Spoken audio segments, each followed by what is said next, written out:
The function, my brother and friend, him call me his father. But me look so old. I'm a brethren, that man, brother and friend, big brother, very well. I greet you, I greet the next member of parliament for Northwest Clarendon, my true brother and friend, Comrade Richard Azan. Big up, Comrade Richard Azan.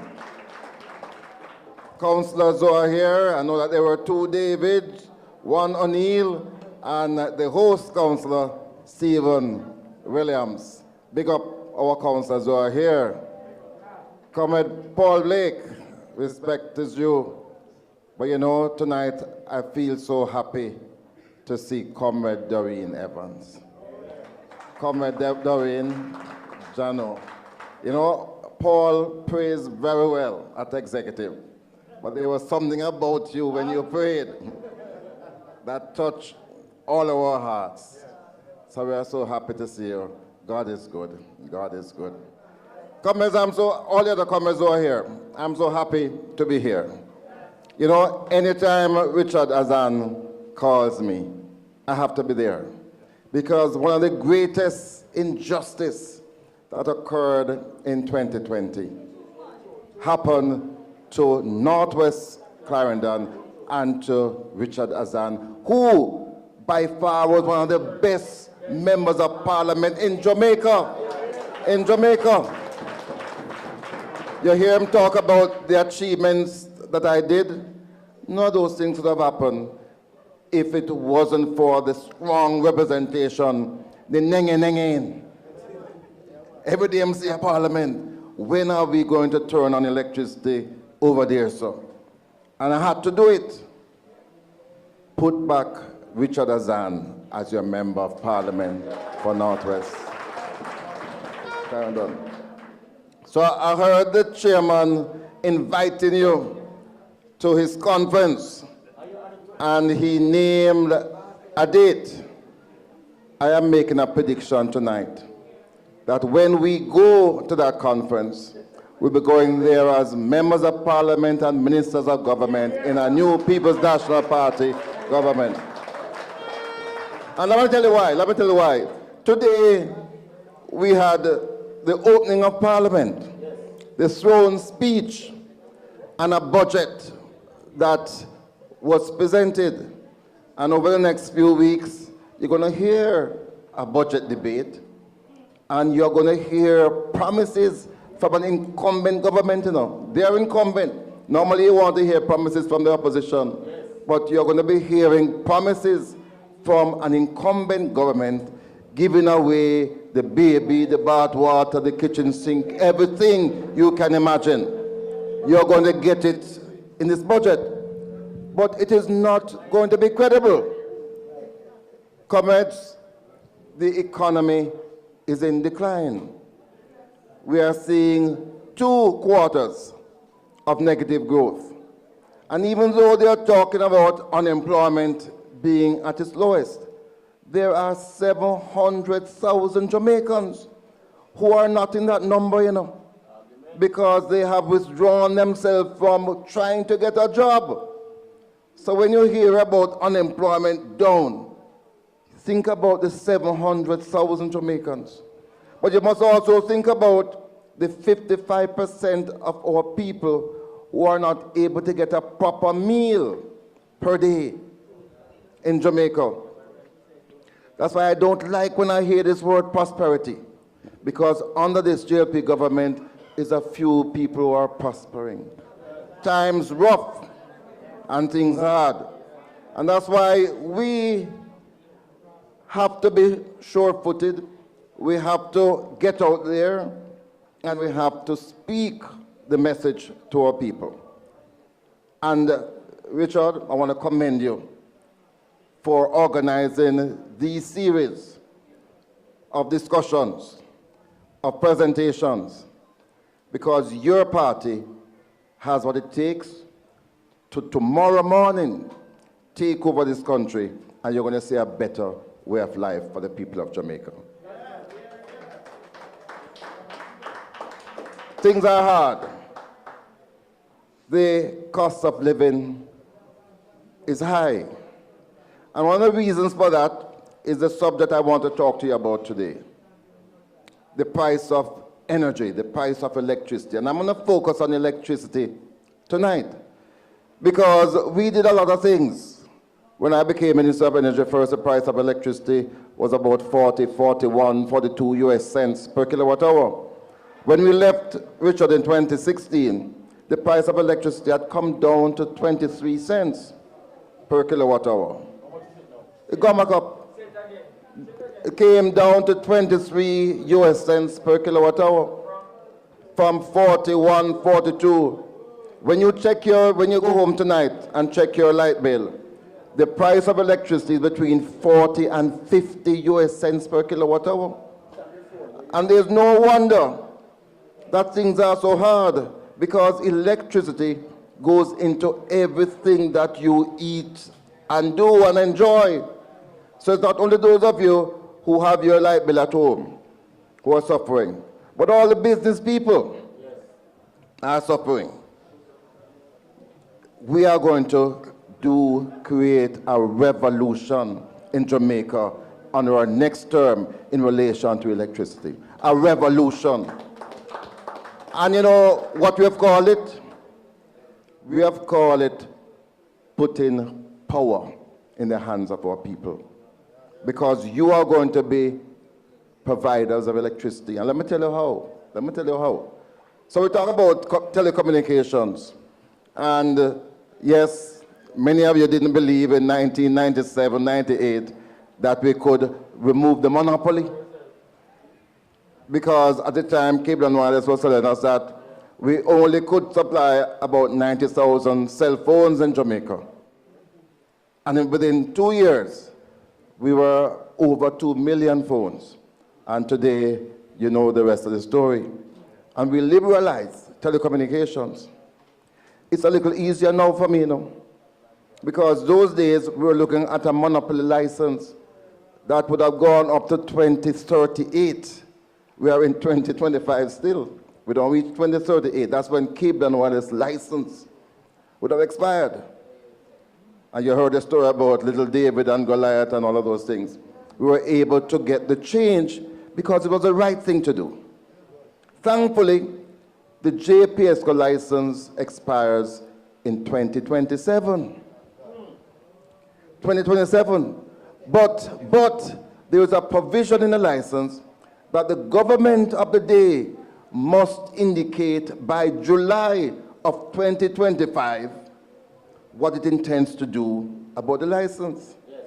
So in a few months' time, if you don't have a government that understands and that realizes that without the price of electricity coming down, there's no hope for this country. There's nowhere you're going to get growth in this country. And my fear is that that deadline might pass. But because the budget can't hold, we're going to have elections before. Yes. And we're going to get the PMP in place before. And I'm not afraid to put our plans out there because they can't implement our plans. They can't implement our plans. So I'm going to take you briefly. What is the kernel of our plan? And remember, we have to renegotiate the license. We have to give the consumers greater power in Jamaica. You know, the other day, the voltage in this current went up, fluctuated, and knocked out some appliances. And when I go to JPS, me who met the law, the consumer protection law, them say, but you have a contract here that says that we are not responsible for those damages. I get my money though. But next time we are in power, because the law protects you now, but I'm going to make it absolutely clear under the new license that if you, by what you have done, cause fluctuation in volts, and it affects people's fridge, television, you have to replace those things. You have to replace those things. But let me come back to my main subject. I talked to you about giving you the power. We have to shut down a number of those inefficient generating plants. We still have plants generating electricity using diesel, expensive, and heavy fuel oil. God has blessed us. There are countries elsewhere that would love to have the sunshine that we do. There are places that don't have the wind power that we do. And when, Richard, we started Wigton Wind Farm, them say, I'm youthful and I'm exuberant. Wigton, 3 years ago, the government divested Wigton, sold it, and make millions and millions of dollars of an investment that the government took the risk in 2002. They never supported it. Never supported. But the sun is there, and a lot of tremendous things have happened over the last 2-3 years. The sun shines from 8:30, 9 o'clock to about 4:35. And that was the problem with the sun, because you could get it, electricity, in the daytime, but you couldn't get it after dark. But some things have happened. Technology has improved, and the price has gone down. So today, solar panels, cheap, cheap, cheap. When I bought my first panel 12 years ago, very expensive. The technology has improved and the price has fallen. But the most important aspect of providing solar is storage, batteries. And when we talk about batteries, people think about car radio and them kind of funky batteries. There are batteries now that will last you 15, 20 years and have tremendous capacity. So you can get batteries. In the daytime, you run your house with the solar. While you're doing that, you charge up your batteries. So when night comes, the batteries, those same batteries, are providing you with electricity. And what I want, when I shut down those old plants, I want you, are we going to make it possible, Richard? Chassis and no. We are going to provide resources for our people. You hear about the Universal Service Fund? We are going to, I love when I come into these parts and I say roofs. And no matter zinc roof, concrete roof, when I become minister, those roofs will have solar panels on them. So you have 1 or 2 cell phones now, you're going to have hundreds of solar panels. And you are going to be supplying to JPSCO electricity at a price that makes sense. Think about it. Listen, when we were talking about cellular phones and telecommunications, and I predicted that the day will come when you don't have to pay $1 to make a phone call, because I understood what was happening with the internet. So you can make WhatsApp calls now once you have data for free. What is going to happen with solar is similar. So today, you as a consumer who pay a bill, 20% of the bill you pay today is because of electricity theft.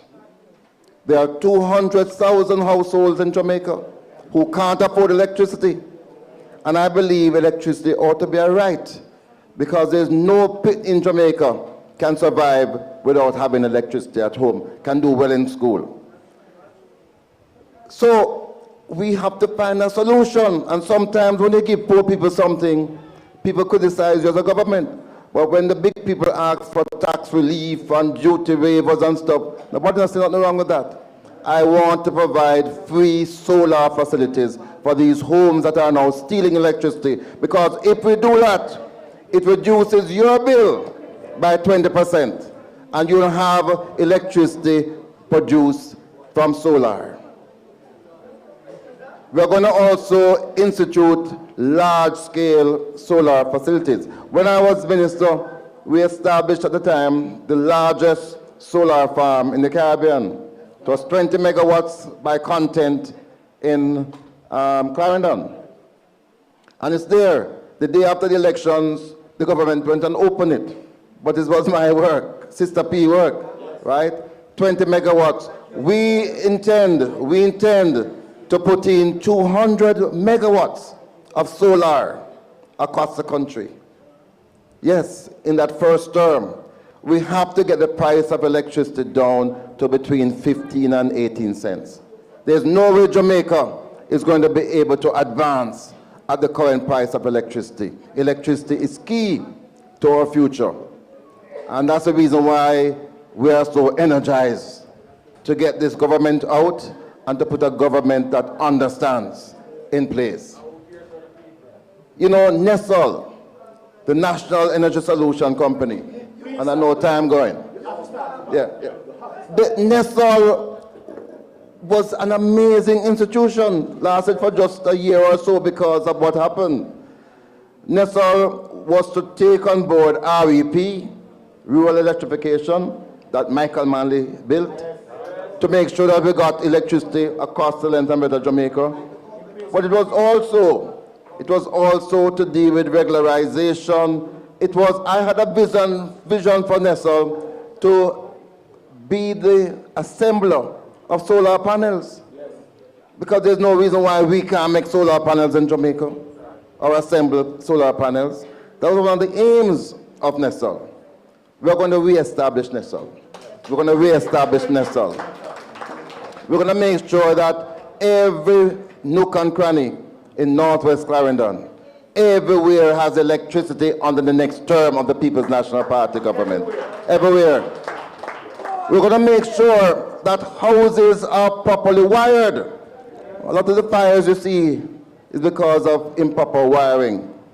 And under REP, the government would advance the money for wiring. Today, you have to pay a lot of money to get your houses passed. We have to modify that and again, give people power. Give people power. So Nestle is going to be back and we are going to be up and running to get the price of electricity down to the 15 cents. So comrades, we're not making idle promise. We have spent time in opposition, understanding what is happening globally, fine-tuning some of our own policies, and making sure that the day we return to office, that very day, we can start to implement our solutions. I have said before, I'm tired of being leader of opposition business in Parliament. We want to take back control of our Parliament. We want to take back control of the country. We want to see the progress that has faltered and to make sure that your dynamic former MP becomes your next member of Parliament for Northwest Clarendon. One love, comments. Good to be here. Thank you very much.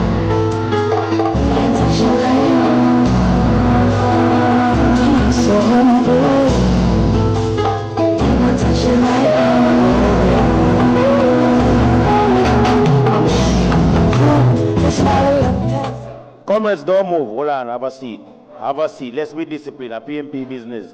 Comrade Paulwell, you don't know how much the people love what you just said. Because for the first time in like 10 years, the people are hearing what exactly some of the plans are. I say one more time for your guest speaker here tonight. And let me tell you, sir, I invite you many years at Belfield Conference. Just say you're going to be the minister. Every year, me have 3 or 4 speakers. You are on the Belfield Conference, May 18, so make sure you mark it in your diary. And I want to give you one thing where you never mentioned. We as councillors, I tell you, say you owe me 50 street light. One of the things that I want you to do, you see that solar plan? Turn the street lights into solar lights across the entire island, where we can put a street light in every corner to ensure the safety of our women and our children as they move across the island. So don't worry, I have me councillors here, so we're talking about a lot of things. But comrades, I want you to be upstanding. Next week, Wednesday, with our Frank Field, I want you to go down and if you can support Comrade Karen, because Comrade Azan is bringing this across all divisions where we can have a dialogue with you to share the plans. And I can tell you, I am pleased. I know you are pleased because Comrade Paulwell has laid out the plans what the PMP have and what he will do one more time to revolutionize this country. Comrade Paulwell, we thank you for coming. Music man.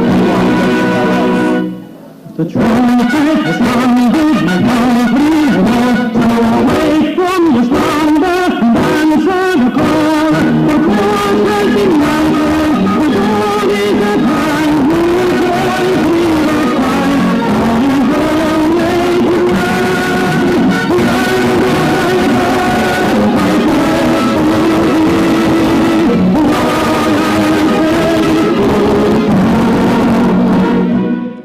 Comrades, we thank you for coming out and we want to thank you. This is the first in the series of 4 of them across the entire constituency. Bear in mind, it is now conference time. After March come in, you will have the conferences. Now it's AGM times. So not to worry. Thank you, comrades. Music man, your time.